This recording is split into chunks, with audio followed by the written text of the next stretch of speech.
तो और भाई लोग कैसे हो आप सब लोग मेरे यार। तो जैसा कि पिछले एपिसोड में हम सभी लोगों ने देखा था, लिवलेई अपने मेडिसिन को बेचने के लिए लॉन्गसन कियांग के ऑफिस में आया था, जहां पर कि हमने देखा था लॉन्गसन लिवलेई से मेडिसिन खरीदने के बजाय उसको पकड़कर लोंगशियू को देना चाहता था, क्योंकि इसके बदले में लोंगशियू उसको 200 मिलियन युआन इनाम देता, जिससे कि लॉन्गसन का फायदा और बदला दोनों ही हो जाता। तो अब हमें आगे दिखाया जाता है कि लॉन्गसन बहुत ही ज्यादा गुस्से के साथ बोलता है, ये तुम्हारे ऊपर नहीं है कि तुम मुझे ये बताओ कि मुझे क्या करना है और क्या नहीं। तभी हमें दिखाया जाता है कि लॉन्गसन के बहुत सारे बंदे लिवलेई के ऊपर अटैक कर देता है और बोलता है, थर्ड मास्टर आप देखिए कि हम इसे कैसे खत्म करते हैं। और तभी हमें दिखाया जाता है कि लिवलेई अपने बॉडी से बहुत ही खतरनाक ऑरा को रिलीज करता है, जिसके वजह से शायद से उन सभी लोगों का खेल खत्म हो जाता है या फिर बेहोश हो जाता है। लिवलेई बोलता है, मैं यहाँ पर तुम्हारे थर्ड मास्टर के साथ बात कर रहा हूँ, आखिरकार तुम लोगों की हिम्मत कैसे हुई बीच में आने की। और अपने मन में सोचते हुए बोलता है, स्पिरिट बीट के ऑरा को एब्जॉर्ब करने के बाद मैं एक बार एनर्जी फोर्स भी इस्तेमाल कर सकता हूँ, ये बिल्कुल भी बुरा नहीं है। दूसरी तरफ लॉन्गसन अपने मन में सोचते हुए बोलता है, क्या ये बच्चा एक कल्टीवेटर है? इसमें हैरान करने वाली कोई भी बात नहीं है कि लिu xiu ने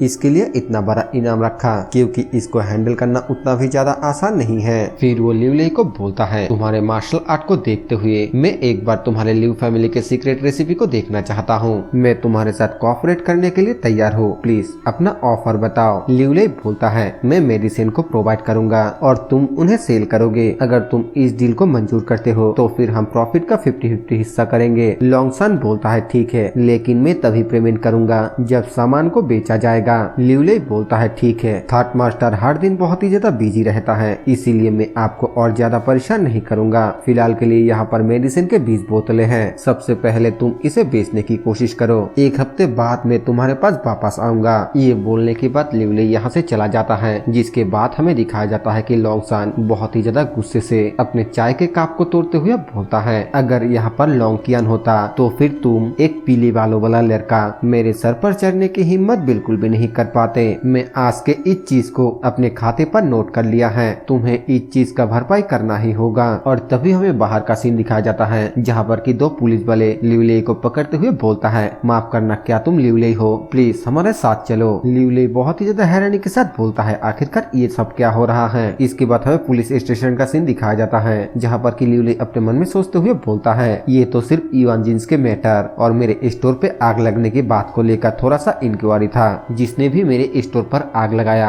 वो इंसान इतना ज्यादा तेज था कि सीसीटीवी कैमरे ने भी उसको क्लियरली कैप्चर नहीं कर पाया, इसीलिए मुझे लगता है कि वो भी एक कल्टीवेटर है। मुझे अपने आप को और अपने स्टोर को प्रोटेक्ट करने के लिए जल्द से जल्द ताकतवर बनना होगा। इसके बाद हमें दिखाया जाता है कि लिवलेई दोबारा से अपने होटल रूम पे वापस आकर कल्टीवेशन करने लगता है और कल्टीवेशन करते हुए early stage of QI refining में ब्रेक थ्रू कर लेता है, जिसके बाद वो थोड़ी देर के लिए अपने स्पिरिचुअल एनर्जी को इस्तेमाल करता है और उसे इस्तेमाल करने के बाद वो दोबारा से मिड लेवल पर ब्रेक थ्रू करने की कोशिश करने लगता है। और हमें बताया जाता है कि क्योंकि लिवलेई ने कुछ देर के लिए स्पिरिचुअल एनर्जी को इस्तेमाल किया था, इसीलिए वो बहुत ही तेजी के साथ इम्प्रूव कर पा रहा था। इसके बाद हमें दिखाया जाता है कि वो मिड लेवल पर पहुंच जाता है और उसी के साथ थोड़ी देर बाद ब्रेक लेवल पर भी पहुंच जाता है, लेकिन तभी वो क्यूआई रिफाइनिंग स्टेज को ब्रेक थ्रू करके नेक्स्ट लेवल पे जाने ही वाला होता है कि तभी सिस्टम उसको बोलता है, स्पिरिचुअल एनर्जी के कम होने के वजह से ब्रेक थ्रू फेल हो गया। तो अब हमें आगे दिखाया जाता है कि लिवलेई सिस्टम के ऊपर बहुत ही ज्यादा गुस्से से चिल्लाते हुए बोलता है, जब मैं क्यूआई रिफाइनिंग रियलम को ब्रेक थ्रू करने ही वाला था तब तुम मुझे इसके बारे में बता रहे हो। और फिर वो आगे बोलता है, ऐसा लगता है कि मैंने यहाँ के सारे ऑरा को एब्जॉर्ब कर लिया है, इसीलिए मैं सिर्फ अब अपने स्टोर पे ही वापस जा सकता हूँ। मैं रात में वहाँ पर कल्टीवेशन करूंगा और सामान पैक करके दूसरे दुनिया में पहुँच जाऊंगा। फिर हमें दिखाया जाता है कि वो रात के 12 बजे अपने स्टोर पे आ जाता है और वहाँ पर आने के बाद बोलता है, लगता है कि इस बार मेरा दूसरे दुनिया पीसफुल बिल्कुल भी नहीं होने वाला है और वहाँ से मुझे कुछ सेल्फ डिफेंस इक्विपमेंट को भी लेकर आना होगा। फिर वो सिस्टम से कहकर अपने दूसरे दुनिया में पहुँच जाता है, जहाँ पर हमें बताया जाता है कि दूसरे दुनिया के स्टोर पे उसका सारा सामान बिल्कुल सही सलामत है। फिर हमें वहाँ पर मोटू और एल्डर वैंग को दिखाया जाता है, जहाँ पर कि मोटू लिवलेई को बोलता है, इमॉर्टल किंगलोंग माउंटेन के मॉन्स्टर अचानक बदल गया है और इंचेंटमेंट भी ओपन हो गया है, जिस वजह से हम अब मेडिसिनल इंग्रेडिएंट को कलेक्ट नहीं कर सकते।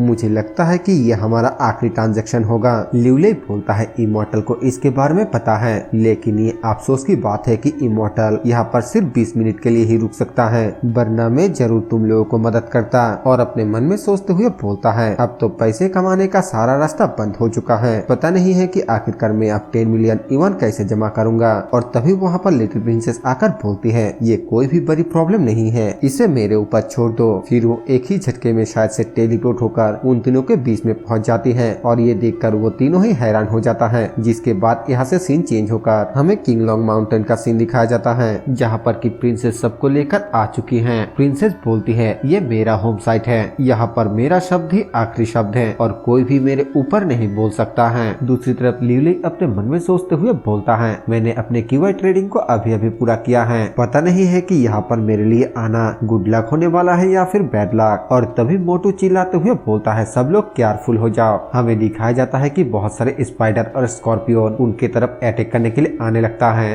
प्रिंसेस तुरंत ही अपने ऑरा की मदद से बहुत सारे ऑरा शॉट को क्रिएट कर लेती है और उनके ऊपर अटैक करते हुए बोलती है ये लिटिल मॉन्स्टर ये बहुत ही ज्यादा परेशान करने वाला है। एल्डर वैंग भी अपने पास से बहुत सारे तिलिस्मान को बाहर निकाल लेता है और वो भी उन मॉन्स्टरों को मारना शुरू कर देता है। दूसरी तरफ लिवले बोलता है तुम लोग पहले इन सब से निपटो, मैं तब तक एक ऐसी जगह को ढूंढता हूँ जहाँ पर मुझे अच्छा स्पिरिचुअल एनर्जी मिल सके। और अपने मन में सोचते हुए बोलता है मुझे स्पिरिचुअल एनर्जी एब्जॉर्ब करने के लिए थोड़ा वक्त निकालने की जरूरत है। दूसरी तरफ मोटू लिवले को देखकर बहुत ही ज्यादा खुश होते हुए बोलता है अपने सामने खतरे को देखने के बावजूद इमॉर्टल तो बिल्कुल शांत है, सच में ये इमॉर्टल कहलाने के लायक है। इसके बाद हमें दिखाया जाता है कि उन लोगों ने बहुत सारे बीस्टों को मार दिया है और मोटू उनके बॉडी को देखकर बहुत ही ज्यादा खुश होते हुए बोलता है फेरी स्पाइडर सील ब्लैक चेट स्कॉर्पियन टेल ये मटेरियल मेरे लिए पिलो के कई सारे बैचों को रिफाइन करने के लिए काफी है। इसके बाद हमें थोड़ी देर बाद का सीन दिखाया जाता है जहाँ पर कि कोई बहुत ही खतरनाक बीस्ट एक जोरदार रोर करता है जिसे सुनकर लिवले थोड़ा हैरान हो जाता है। हमें दिखाया जाता है कि वो एक बहुत ही खतरनाक थंडर बीस्ट होता है जो कि धीरे धीरे उन सब के तरफ ही आ रहा था। एल्डर वैंग बोलता है प्रिंसेस ये थंडर बीस्ट बहुत ही ज्यादा खतरनाक है, चलिए हमें जल्द से जल्द यहाँ से पीछे हटना होगा।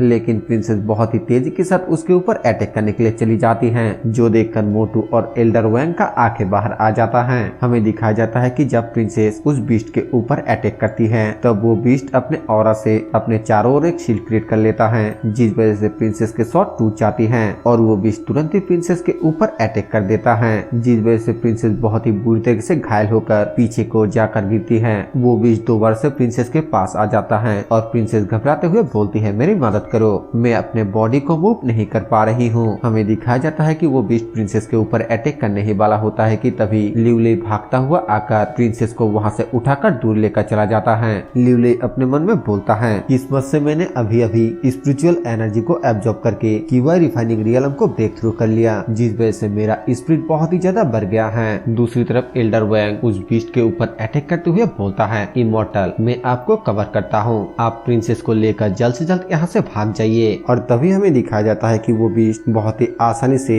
एल्डर वैंग के अटैक को डिस्ट्रॉय कर देता है जो देखकर एल्डर वैंग घबराते हुए बोलता है थंडर बीस्ट के पास एक स्पेशल बॉडी होता है जिस वजह से स्पेल उनके ऊपर बिल्कुल भी काम नहीं करता है। फिर वो पीछे को देखते हुए बोलता है इमॉर्टल मेरा स्पेल इसके ऊपर बिल्कुल भी काम नहीं कर रहा है। लेकिन तभी वो एक जोरदार चीख मारता है क्योंकि वो देखता है कि सामने सिर्फ प्रिंसेस ही होती है, लिवले वहाँ पर नहीं होता है। तो नेक्स्ट एपिसोड में देखेंगे कि लिवले यहाँ से भाग गया है या फिर उसके पास कोई प्लान है जिससे वो इस बीस्ट को हरा सकता है। यही पर हम हमारे एपिसोड को खत्म करेंगे। वीडियो पसंद आए तो वीडियो को लाइक कर देना, चैनल पर नए हैं तो सब्सक्राइब कर देना। मैं मिलूंगा आप सबसे एक और न्यू वीडियो के साथ, तब तक के लिए बाय बाय।